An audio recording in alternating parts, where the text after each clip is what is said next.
Hey folks, this week Ben Metters joins me and we talk with Jason Shepard about Atom and Ocre. It's containerization on embedded hardware using WebAssembly. That's a statement I never thought I would say, and I tell you, by the end of the show, I'm convinced. It's great, you don't want to miss it, so stay tuned. This is Floss Weekly, episode 854, recorded Tuesday, November the 11th, the Big Daddy Core. Hey folks, it is time for Floss Weekly. That's the show about free, Libre, and open source software. I'm your host, Jonathan Bennett, and today we're talking embedded. We're talking virtual machines in embedded. We've got Jason Shepard we're going to talk to here in just a minute about a company called Atom and a technology called Ocre, which I'm looking forward to learning about. And when I discovered that this was an embedded thing, it's Linux, it's virtual machines, and it's embedded, and I said to myself, there is a couple of guys, but one guy in particular that would be really, really good to have on, and that's my buddy Ben Metters. Hey Ben, welcome. Hey Jonathan, how's it going? It's good. I appreciate you being here. Yeah, this is something that we mess with a lot. These technologies. Yeah, we do, and we do it in some pretty non-standard ways. So I'm interested to hear where this technology is different, and I would assume with the naming of the project that much like ogres, what's the quote from Shrek? Ogres are like onions; they have layers. So I'm assuming Ocre is like this as well. Yeah, I'm sure. Yeah, I was thinking about it earlier today, and it kind of reminds me of what we do with the Portuino stuff, where we take Arduino code and run it on native Linux. It sounds like maybe they're doing the opposite, going about this the opposite direction, taking things built for native Linux and shrinking it down to making it fit on embedded. Should be interesting. Right. Yeah. All right. Well, we could take guesses at this, but we've got Jason. We've got the man. So let's bring him on. Welcome to the show, Jason Shepard. Yeah, thanks for having me. Yeah. So among a lot of things that you do, play in a band, you work on guitars. Here, let's work on guitars, as people can see, which is a very cool collection behind you there. But you've been sort of in the industry here for what, 40 years now? You've been doing this for quite a while. Pushing 30. Yeah. Oh, okay, pushing 30. All right. It's not quite that gray yet. I don't mean to overdate you there. I'm well on the way. So what is the deal with Atom and Ocre? Give us kind of the 30,000-foot view to start with. What problem are you guys trying to solve?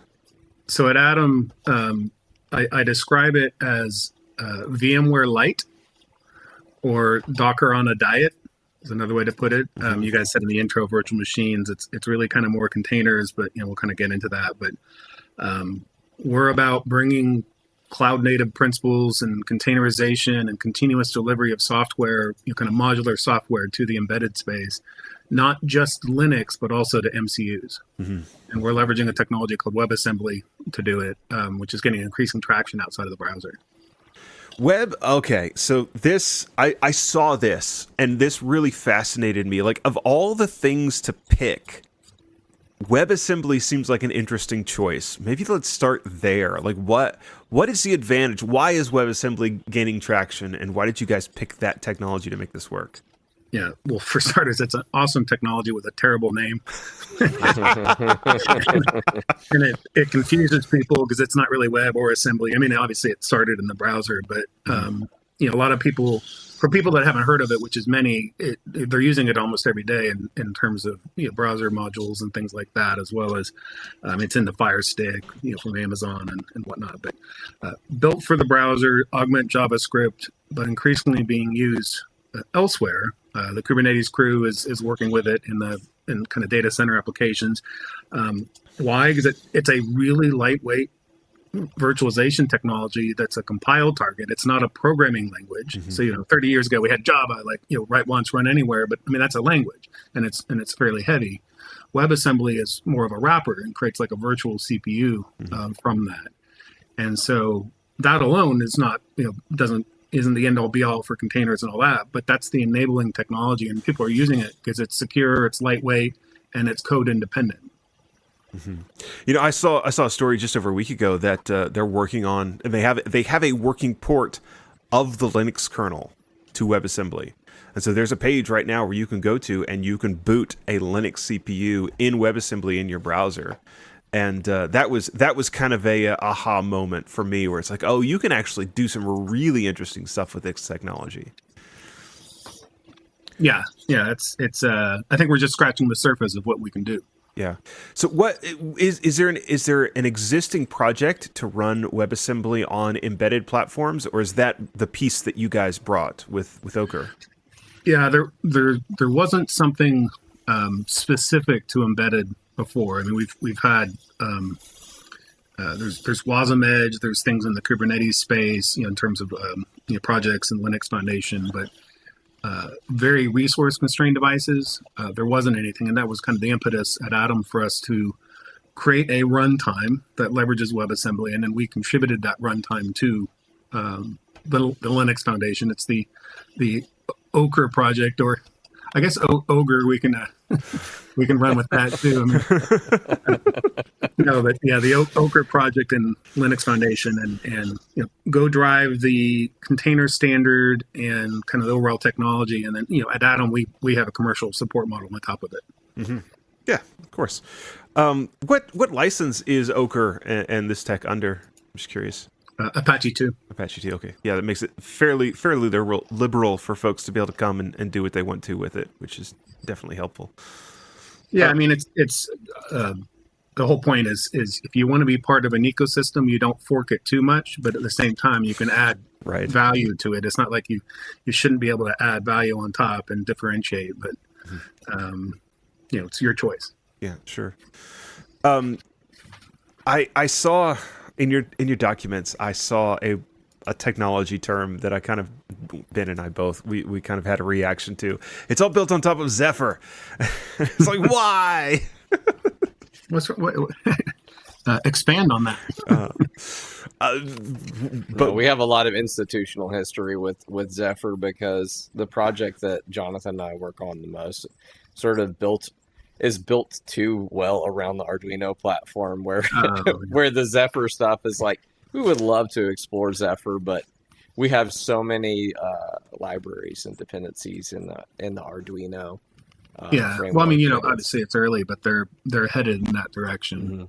Mm-hmm. Yeah, a lot of companies, but one of the things that I heard about Zephyr that was kind of interesting was that a lot of the different MCU vendors are essentially coalescing around that framework. Is that kind of one of the reasons why you guys chose to build on top of Zephyr for sort of the IoT?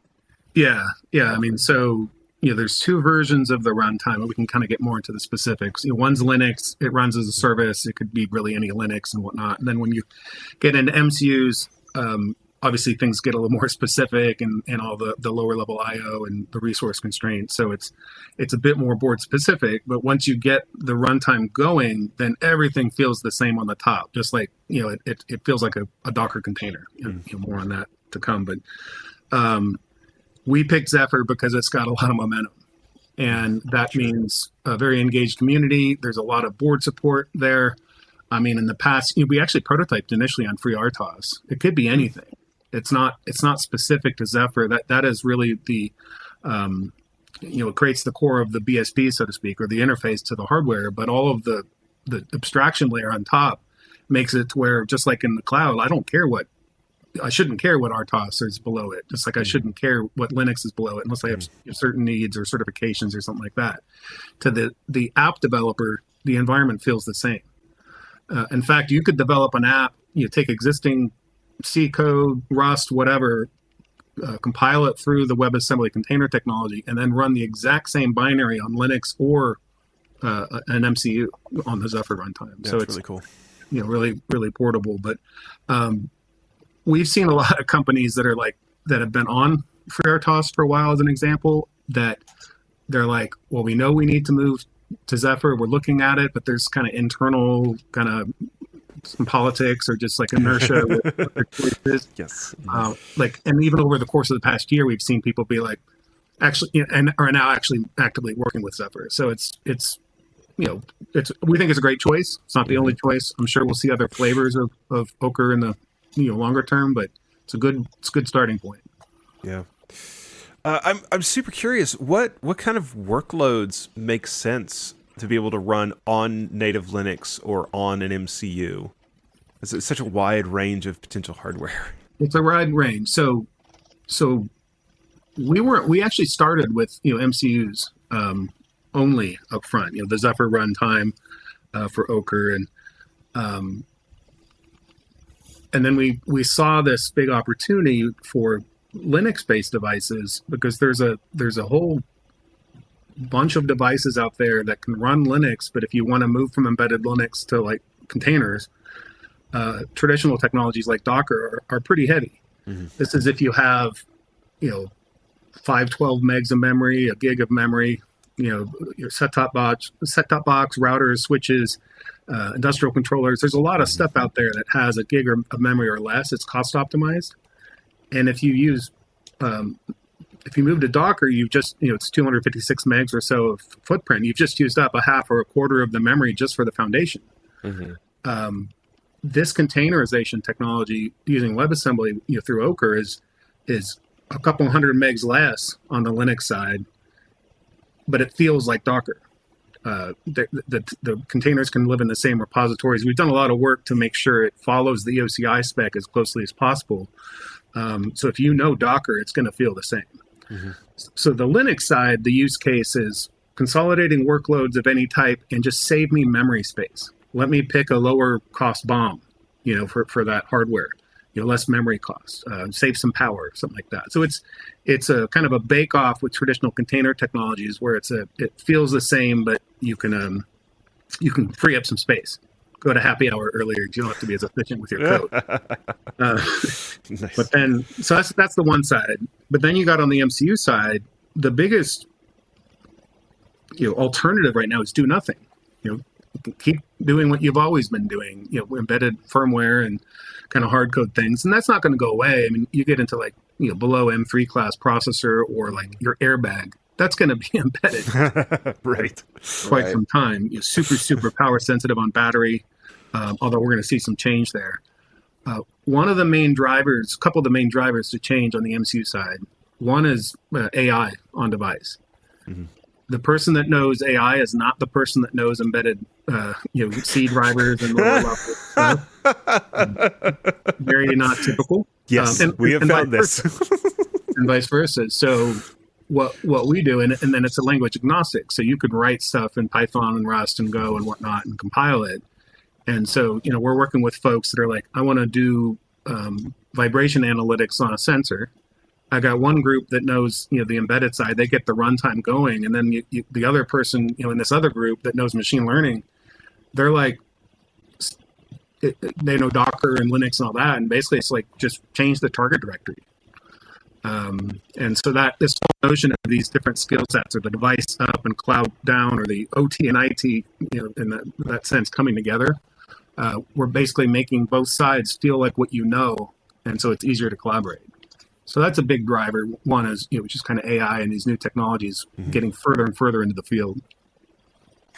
You mentioned some of the kind of the minimum, spec earlier for being around like the M3 kind of class of I'm assuming ARM processors. Like what is like the smallest in terms of resources footprint IoT devices that you've gotten this to run on? Like, are you running this on like Espressif chips or? It can run on ESPs. I mean, technically, it can run on any Silicon RISC-V, whatnot. We've done mostly M3 class MCUs like the STM U5 analog devices, NXP. It could be anything. The footprint for the Zephyr runtime. So Zephyr plus all the WebAssembly tooling, WebAssembly is the virtualization technology, but there's tooling required to start and stop containers and set permissions and all that kind of stuff. All of that, which represents the Ocre runtime, is 128 kilobytes. So pretty small. There's still a tax, but quite small. Mm-hmm. So typically, technically you could run, apps on a device with as little as 256K, but you're only going to be able to do so much. That said, the footprint, while it's 128K for that abstraction layer, the Ocre runtime, which now is basically now the firmware and then containerized apps on top. A lot of the tooling is in that runtime. So a simple hello world container on top could be like 300 bytes. Nice. So very small. But generally, if you have like a meg of memory, that gives you plenty of room to do things like that's what we typically see. And then what you're seeing more and more of is these boards that are having at the lower end, like 4, 8, 16 megs of memory, co-processors. We're seeing trends increasingly like the new Arduino board, from the Qualcomm relationship or acquisition. I got an MCU and a CPU on the same board. Mm-hmm. Completely different environments, but with this approach, you can have the exact same environment at the top side, so you can like kind of float apps between the cores and decide mm-hmm. where you need it to run for the optimal solution. So you don't have to make a decision on your hardware target up front. I mean, it's got to be able to run on it, but you're not tied to like kind of hard tied mm-hmm. to a specific silicon set. Yeah, I've seen kind of that movement towards let's put an MCU and a conventional CPU on the same, in some cases, the same die. And yeah. I've always wondered, like, what are people trying to achieve with that? And it sounds like that might be a really interesting opportunity for Ocre because you guys you can run on both. Yeah, a big reason for it is MCU real-time benefits, super fast startup for low power. Mm-hmm. Let me wake up, do something, shut back down. But then in certain cases, let me wake up. Oh, I need to go analyze something. Then wake up the CPU side or the MPU and go do more. So this kind of hybrid, the most efficient processing for the task at hand is a kind of the core thinking there. Mm. Yeah. So writing one of these applications for Ocre, what does that look like? Does it feel more like you're doing embedded programming, or does it feel more like you're writing a traditional Linux app? What's that experience look like? I mean, generally it feels like writing whatever app you were writing before. You choose the language, mm-hmm. and then the technology compiles it into bytecode that then runs on the device. Mm-hmm. So you can take existing code and compile it into Ocre containers, and you don't have to change the code per se. The only reason you need to change the code is if it requires specific I/O or whatnot on a new device. Mm-hmm. But key there is that the runtime abstracts that I/O into effectively resources, and API calls. So, you could literally have an abstraction to where very different, silicon below that accesses kind of similar I/O functions. The app can just be portable across completely different architectures if you build it right. But generally speaking, it doesn't really change. If you can compile it, Clang and kind of other popular things, it just works. So is there sort of a set of drivers then that live inside of Ocre to be able to do that? So, talking to, let's just say talking to Spy on one device might be very different, or Bluetooth. That one is even more different from one device to another. Is that sort of a driver in Ocre that then gets abstracted to have an API for your application itself? Yeah, and that's where the RTOS comes in, the choice, and why we picked Zephyr, because there's so much board support. I mean, there's hundreds of boards that are known to run Zephyr in the community. So it's a combination of the core OS or RTOS, the drivers related there, mm-hmm. and then there's the WASI, there's WebAssembly and there's WASI, WebAssembly System Interface. That helps kind of convert those drivers into system resources, mm-hmm. and then Ocre on the whole, ultimately presents that as APIs that then you can coordinate through the management API coming into Ocre. There are some folks that are, so obviously you've got like lower level hardware drivers that need to be close to the silicon, mm-hmm. but then you might have, take like serial lower level, but then you want to have Modbus as an application level protocol on top. Mm-hmm. You can actually abstract that application level specific stuff to a container that works together with the lower level support within the RTOS or mm-hmm. Linux. One of the reasons this is beneficial is, you have, say today you have firmware, you have some wireless driver or cell driver that is certified. And I want to keep changing code over here, but I don't want to have to recertify this. You can actually take some of that certified stuff and put it into a container, and then it can just like be static while you change all the application code around it. I mean, we do this all the time in the cloud, but so that's another benefit. I mentioned Edge AI, but just this notion of separating out the life cycles of different components that today would be, otherwise in firmware source code soup, where it's all jumbled together and difficult to maintain. That's really fascinating, the idea of a driver as its own container, virtual machine sort of thing. In a way, this is more virtual machines than containers, isn't it? We have this debate all the time. I mean, it's a bit of both, but we call them containers because they behave very similarly to Docker. Mm-hmm. They can live in a Docker repository. Mm-hmm. They're interchangeable, so to speak. It's just a different underlying architecture. There are some fundamental differences, and we've got kind of a line by line stuff available online, but some of it's just semantics, but the behavior is the same. Yeah, to the end user, it looks a lot like containers, but I mean, you compile down to bytecode, and it's running literally inside a VM in the same way that something like Java does. Yeah. So what about like existing hardware drivers, not the really low level stuff, but like say for sensor support. And so Arduino, and again, we talked about this with our project, with the Meshtastic project. We've got a bunch of these from the Arduino side, sensor drivers, display drivers, all this stuff. Is there a way to hook in and use those? Do you get to use the ones that are existing for Zephyr? I'm super curious how, say you've got a temperature sensor that talks over I2C. What does it look like to get that working? I mean, well, and this would be so in the Arduino IDE versus Zephyr. Right. I mean, either way, I mean, you can reuse a lot of the code that you have. You have to, kind of port that IDE or the new RTOS choice to Ocre, so to speak. Mm-hmm. But the driver code would be the same. It's just kind of wrapped with the Ocre environment around it. Yeah. So there is a bit of work.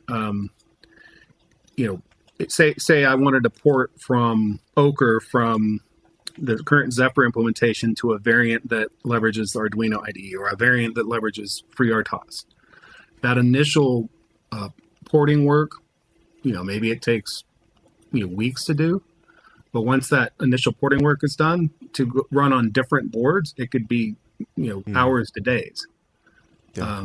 And then switching from different silicon can be hours to days versus today, as we know, like firmware, I use the exact same ARM architecture and I use one silicon maker's chip and I want to switch.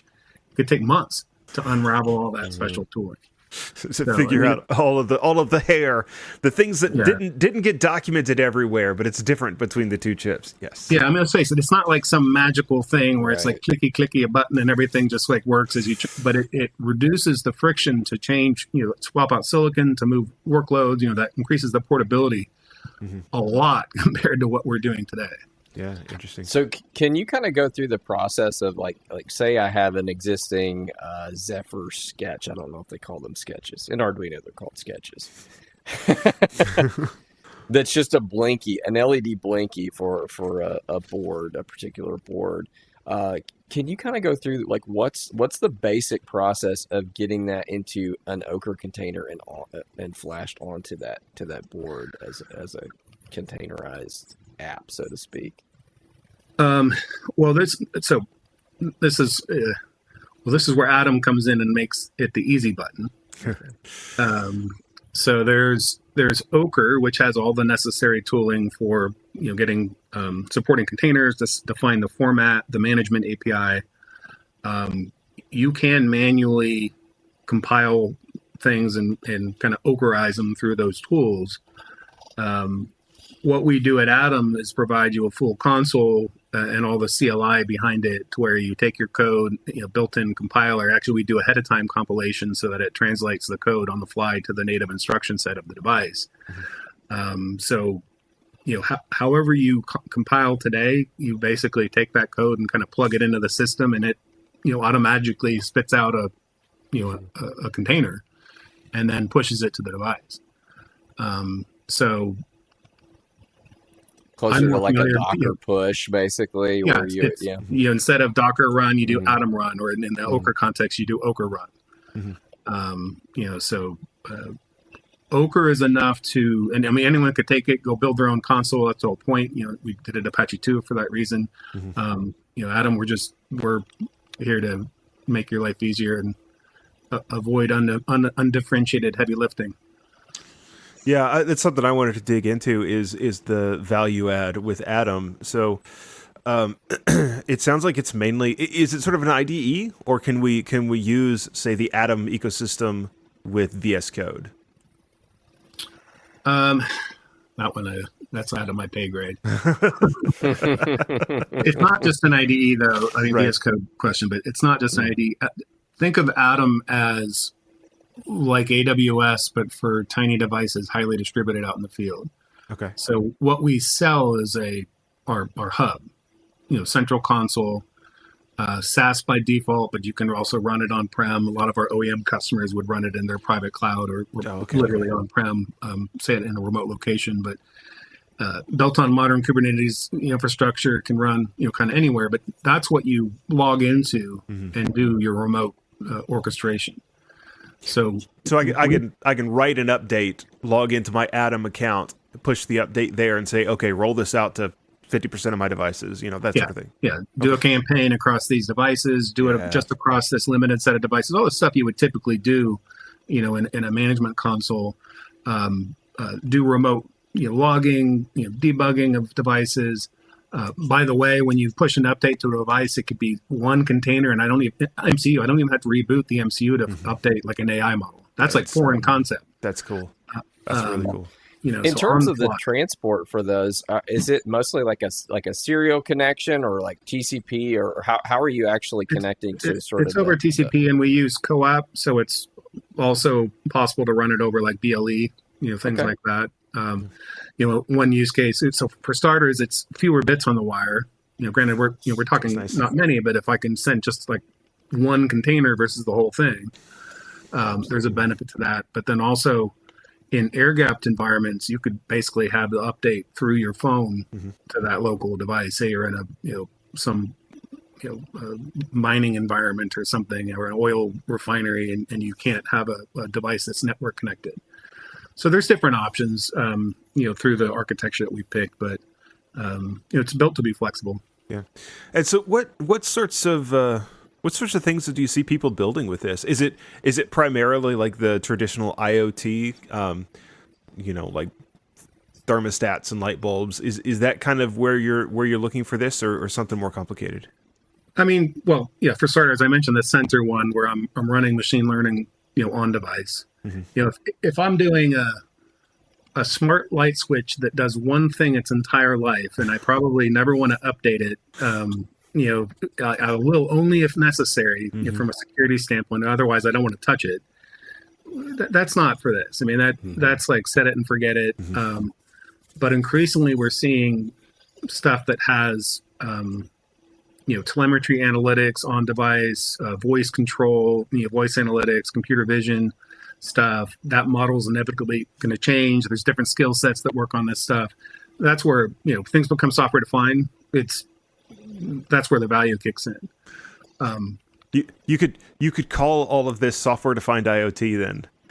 Yeah. SDIoT. I hate it, but it's great. Yeah, effectively. And so that's on the MCU side. We see people, these are kind of like the horizontal use cases, but also just from a security standpoint, if you look at C code, 99% of embedded, firmware side, it's C, C++. There is a lot of increasing attention and regulation around memory safe programming languages, which C is not one, compared to like Rust and Go. But you can't just rewrite all of that stuff that's out there. But if you could lift and shift existing C code into a container that gives you memory protection, kind of managed permissions across the different resources and to the outside world, that gives you a bit of a leg up while you write new apps in Rust and can deploy them right next to it or Go or whatever. So there's a transition path there. A lot of people are concerned about Cyber Resilience Act and some of these different regulations coming up, SBOM. Doing all these kinds of things more programmatically with modular software is a lot easier than compile it all together, and anytime one thing changes, you got to recompile everything, make sure everyone's ready for it, and it impacts the field. You could break the device in the field. So there's kind of the horizontal needs there.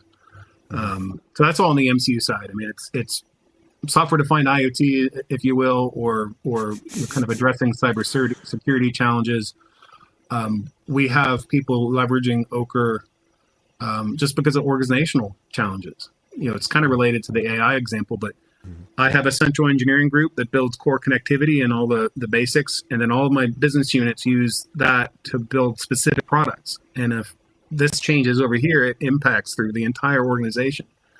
Wouldn't it be nice if we could kind of have life cycles that are completely separated in that firmware? You know, so yeah, interesting. And then, like on the native Linux side of things, have you seen people building like bigger apps, maybe even bigger than you expected, using Ocre? Yeah, well, I mean, so the Linux is pretty new. We just put that into the Ocre community and brought it into the Atom context last month. But this is, you know, an example of what we're starting to see.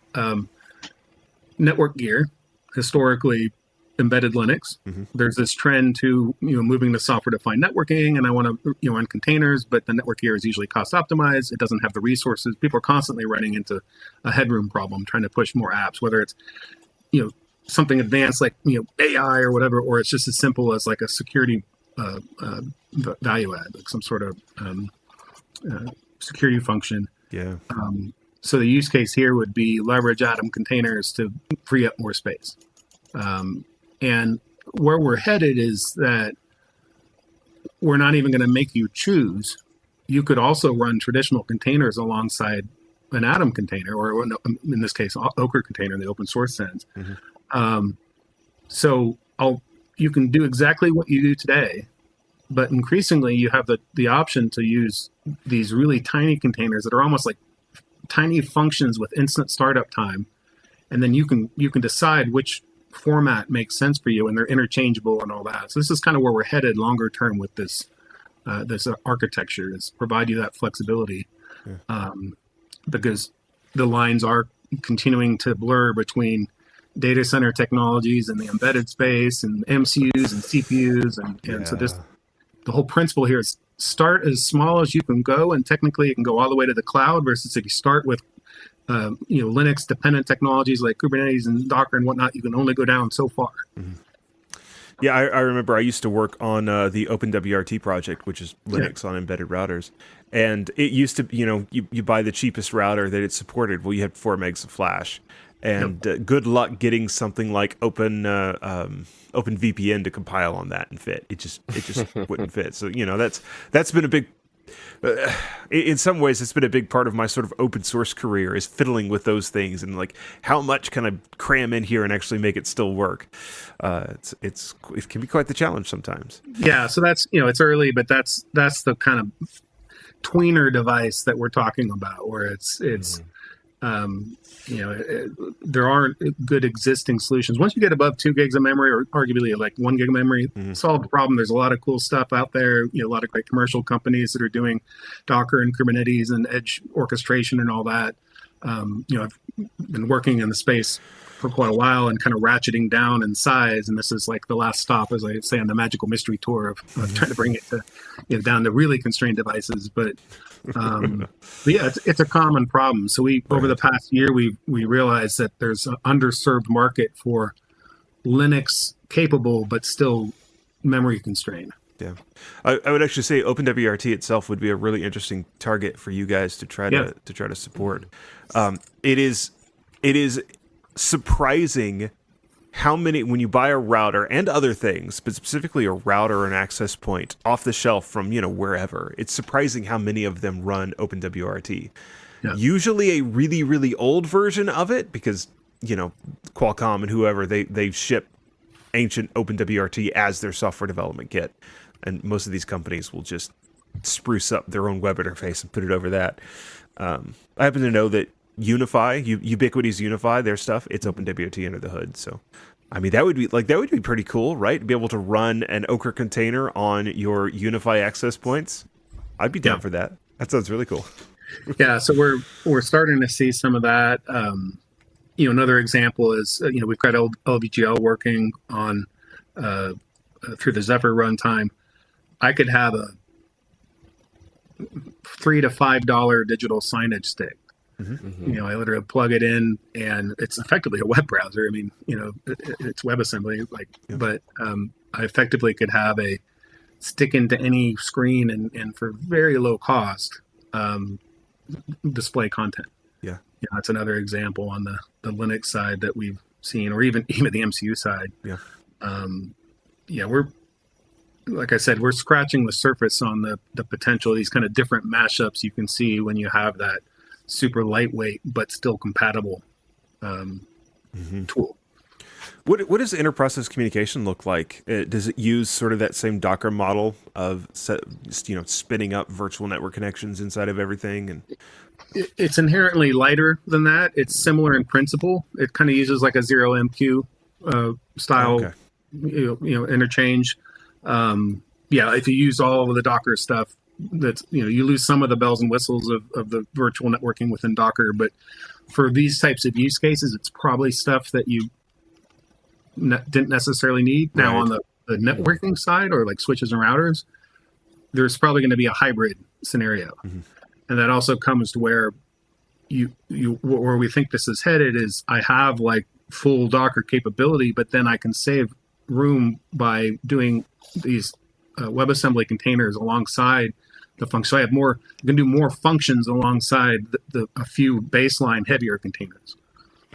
Yeah. In that context, it feels more like Lambda functions than just like your containers. Right. Have there been any situations where there are more Docker-esque workloads where you're hosting like a little HTTP server or something similar to that in Ocre containers, or is that mostly kind of outside of the wheelhouse? Yeah, we've got stuff running. We've got MCUs running web servers that are a separate container. So like an example would be, I've got one container pulling in data over OPC-UA or Modbus or whatever protocol. I got another container that's doing some light analytics on it, and then another one that's publishing it to a web server. Mm-hmm. And again, that web server could run just as well on a Linux machine if it's, so it's very cool. Just gives you a lot more architectural freedom to, and like I said too, is you don't have to decide on the hardware as much up front. I mean, obviously you've got to have the resources, but a lot of folks like the fact that even before getting their MCU-based hardware, they can build like an entire device on Linux and run it, and then that will be portable. There's some work to do on the full emulation of the hardware, but the core architecture support's there.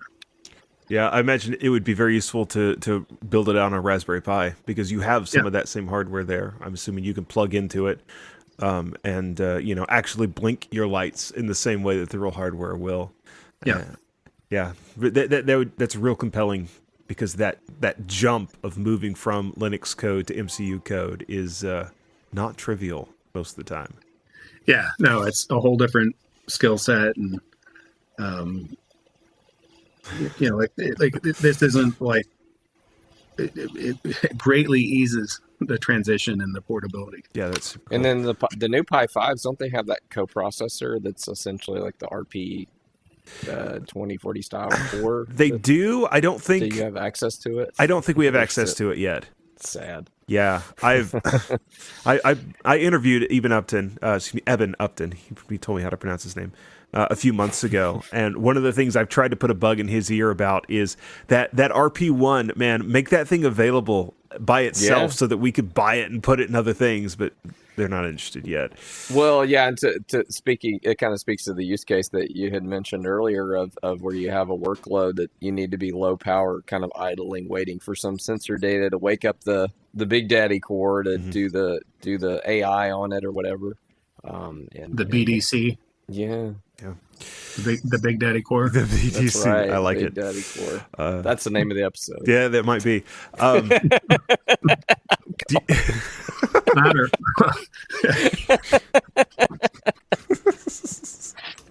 You guys see a future in doing like automotive stuff? Is that part of where you'd like actually, to go? we're getting seeing good interest there. If you just look online, there's a number of automakers are exploring WebAssembly. People are trying to get to software-defined vehicles, kind of portability across the different. So I mean, the cars have like 100 MCUs plus within them, and everything's sort of bespoke and separate. And if you could make things a little bit more interchangeable, it eases things. Of course, you're still going to have like the big GPU, Linux capable brain, but all these subsystems can use similar design principles and have modular software. There's definitely benefit. So there's a path to real time. Again, I don't think it's not going to be like pushing your brakes or anything. Probably, certainly not anytime soon. But there's a lot of kind of soft real-time stuff within vehicles. There's the infotainment systems. There's these kind of auxiliary like overlays where this is a really good candidate to make it easier to kind of dynamically update stuff. Right. Yeah, I didn't even think about that. So Zephyr, I think Zephyr is a real-time operating system, if I remember correctly. Yeah, and they're I think working out. They've got a whole safety critical path and all that. Sure. And so it's there's a lot of automaker stuff that's been on. I mean, FreeRTOS has got footprint, but there's a lot of stuff that's been on proprietary hypervisors that come with a cost, and people are trying to move to more open technologies. Right. So it's. So what is the story with trying to do real time with Ocre? Is that just because it's WebAssembly is just a huge challenge? A lot of it's in the lower level. The operating system and how you've set it up. There is some stuff in WebAssembly, some considerations there. Theoretically, WebAssembly is deterministic in nature, so you can get there. We're with the community. We're working with a number of companies. We actually just did a online event with Linux Foundation and like Siemens and Schneider Electric and Emerson and Wind River, a bunch of different companies last week, and we're all kind of talking about what does it look like, for that path and whatnot. So there are some considerations in WebAssembly. We're kind of learning where the boundaries are, but we think there's a path. Yeah, I imagine it's like a lot of things in business and open source for that matter. Yes, we can make it happen, but somebody's got to write us a check for it. Yeah, well, that's how I joke. So I'm first-time CEO, but I've been doing the CTO thing for a long time. And as CTO, it's like you have plausible deniability. Well, that wasn't on the roadmap. We're just talking about possibility. Yes, absolutely. But no, we see a path, and there's still some work to be done, even in Zephyr, like around video support and things for computer vision. I mean, there's still some work to be done, but that's what, let's face it, we're here talking about open source. This is the whole point here, is to go democratize the core technology. Right. We put it into Linux Foundation versus, on our own GitHub. And I've worked with the Linux Foundation for the past 10 years. I've launched several open source projects. So this isn't the first rodeo there. A huge believer in drive open standards. Now, Atom, our business is to give you the easy button console and get ahead of the standards when necessary and buffer people from change as this stuff evolves and new capabilities come online. But anything that needs to be a standard, we believe should be pushed back into open source. I mean, that's the whole point. Yeah. How long has Atom and Ocre been around? Ocre, we launched in Linux Foundation last August, so a little over a year. And that was the MCU Zephyr version, and then the Linux version about a month ago. Atom, we formed about 3 years ago after making a bet on WebAssembly. And, company officially launched October of 23. Okay. And interestingly, it seems like every week we're finding someone new that's sort of also concluded that WebAssembly makes a lot of sense for embedded and kind of discovers Ocre, and then we're collaborating. But so it's so far proving to be a reasonable bet that this technology makes a lot of sense, for these types of use cases. But yeah, it's really interesting. What is the? You say you found a lot of people that are also interested. How much progress is being made towards like actually shipping real devices with this? Is that something that people are doing? Well, we don't know what everyone's doing with Ocre per se, but right. It's production ready. We're working with customers that are in kind of pilot phases, Mm-hmm. in an Atom context, but I don't know when the download it from GitHub from the Ocre site and put it into production. I don't think that anyone's there yet, but we're seeing a lot of experimentation. Yeah, we're closer on the Atom side because we've spent a couple of years building a commercial Right. offering of it. Right. Those were some big names that you mentioned. I don't. So since we said Siemens, every time we say the word Siemens around here, I probably need to mention that this podcast is sponsored by Hackaday. It's part of the Hackaday network, and Hackaday is actually owned. The parents company is Siemens up at the top. So, full disclosure there. But that's it's fairly impressive group of names that you said: Siemens and Wind River and some others. Yeah, Schneider, Emerson, Yeah. and I think a key point there. So Siemens, they've been out. Chris Woods there, and they've been out talking about WebAssembly and for embedded industrial for several years, and we've been kind of coalescing around this. So there's key to this is, especially for the industrial space. This could be for anything, and consumer just as well. But if you can make it work in industrial with the requirements around critical use cases and uptime and all that, it can pretty much work anywhere. So there's the philosophy is Ocre, go codify it, make it to where it's got the full structure and all that. Within the Bytecode Alliance, there is a embedded special interest group that we spun up with these names and some others. Intel's in the mix, Amazon's in the mix, Microsoft. That ESIG, embedded special interest group, that's about let's make sure the needs of embedded are taken into account, because there's the web crew and the Kubernetes crew doing cool stuff with WebAssembly, but those needs are a bit different than very resource constrained devices that have to run in real time, mission critical scenarios in the physical world. Yeah. So Siemens, helped co-chair, spin that up. We've been working closely with them. Those names are part of that ESIG. And so the idea is go develop kind of core standards and best practices there, and then we codify it. One reference implementation of that would be in the Ocre project. Mm-hmm. Key to that too is that the group decided over recently over the summer, because there's still flux in the WASI specs, the component model and all this stuff, and there's some stuff like what do we need to do for these more capable systems. This group has decided to create a long-term support version of the base for embedded today.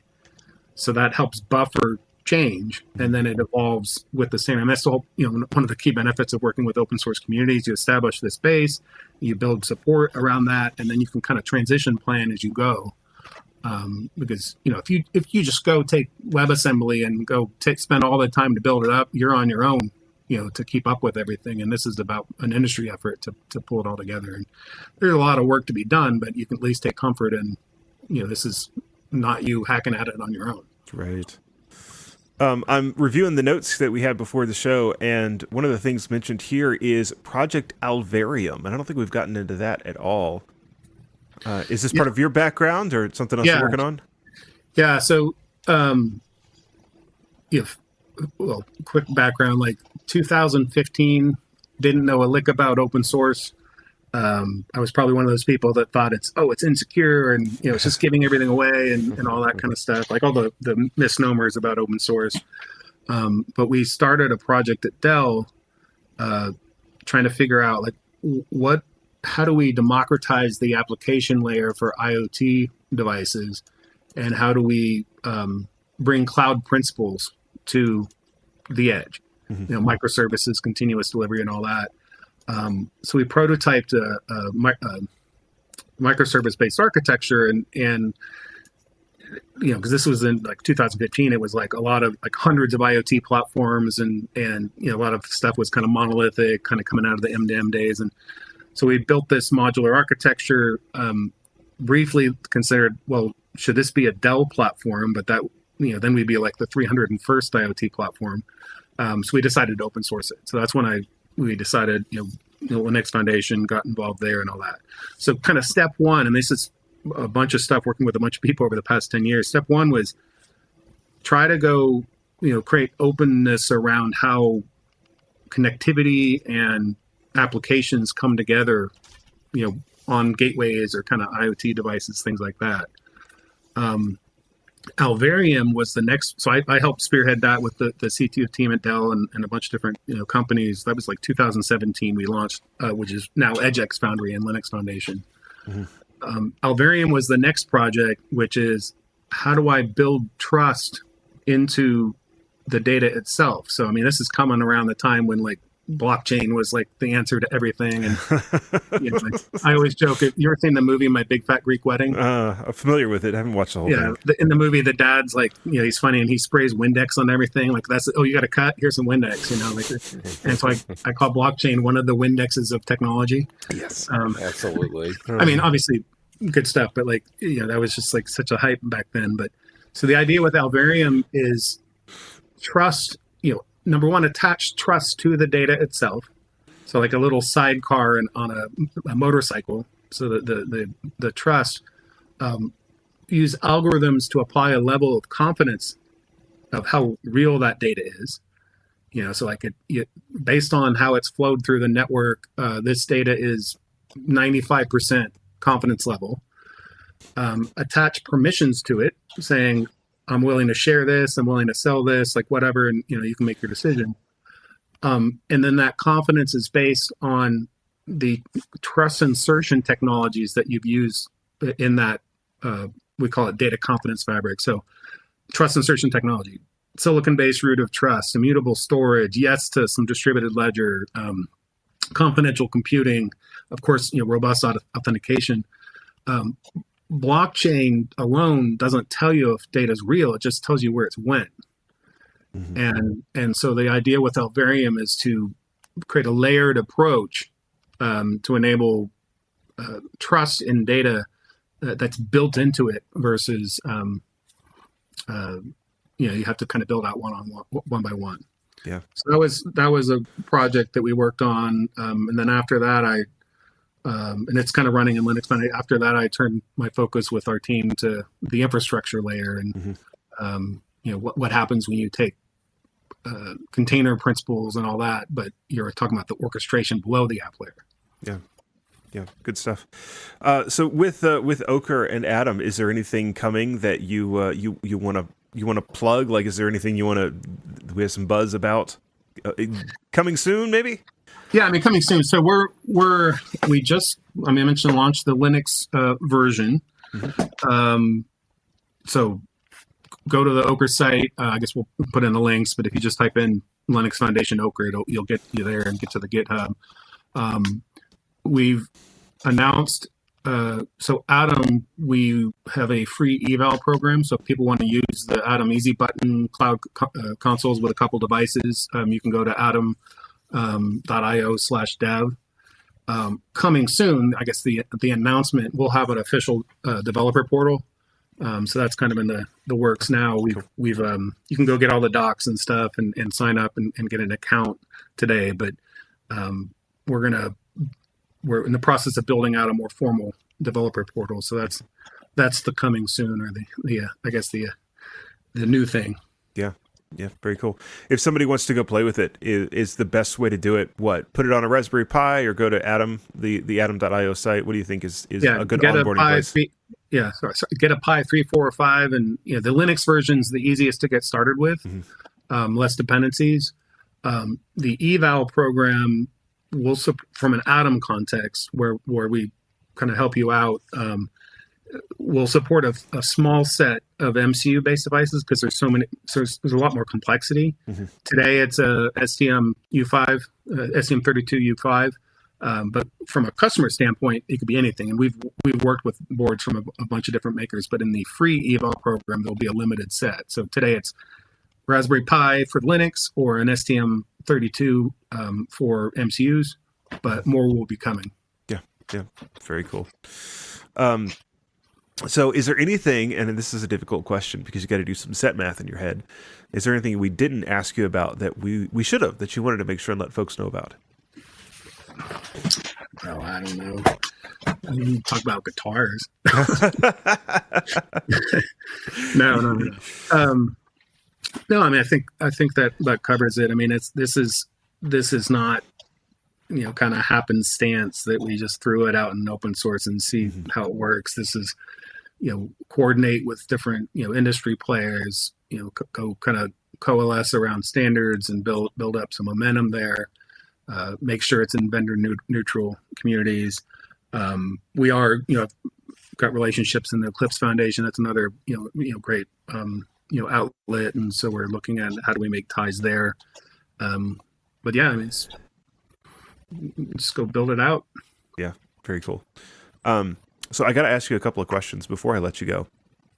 I will get emails if I don't. And that is, what is your personal favorite text editor and scripting language?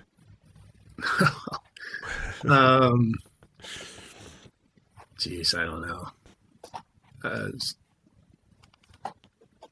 We get some. I'm not hands-on enough. That is typical, actually, of a lot of the folks that we interview. It's like, oh, well, back when I was writing code all the time, it was this. I've had a couple of people tell me Microsoft Word is what I write my text, or Google Docs. It's that little paperclip thing. It's really cool. Paperclip. That's great.